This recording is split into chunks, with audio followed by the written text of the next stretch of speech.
দই mix fried রাইসের জন্য ক্যাপসিকাম, গাজর আর রসুন পাতা, পেঁয়াজ পাতা এগুলো সব কেটে নেবো।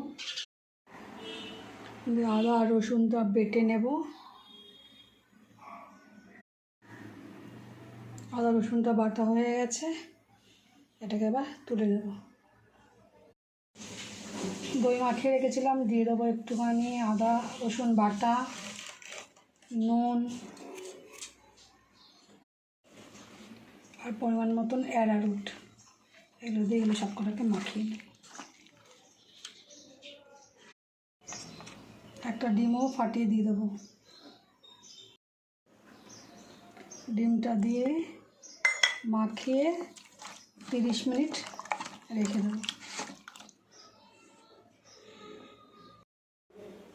চিলি চিকেনের জন্য নিয়ে নিয়েছি পেঁয়াজ, ক্যাপসিকাম, লঙ্কা কুচি, রসুন কুচি, আদা কুচি, টমেটো সস।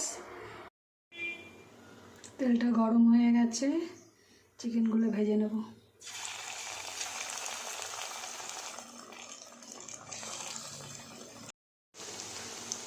এইভাবে সব চিকেনগুলোকে ভেজে নেব।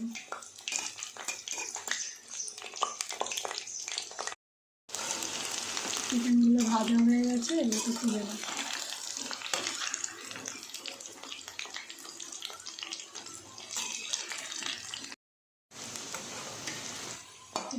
সবগুলো ভাজা হয়ে গেছে, এগুলো সব তুলে নেব।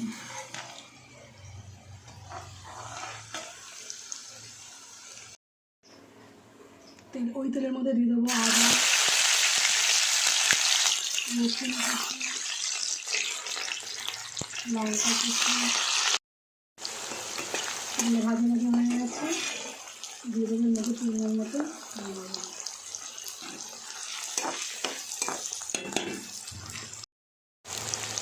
দিয়ে দেবো সয়া সস, টমেটো সস,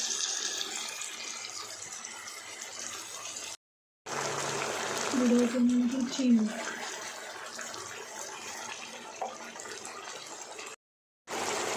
দিয়ে দেবো চিকেনগুলো,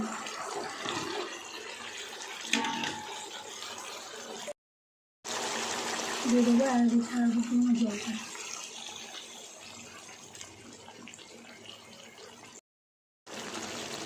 চিলি চিকেনটা হয়ে গেছে, দিয়ে দেবো রসুন পাতা আর পেঁয়াজ পাতা, দিয়ে এটাকে নামিয়ে নেব। চিলি চিকেনটা হয়ে গেছে, এটাকে নামিয়ে নেব।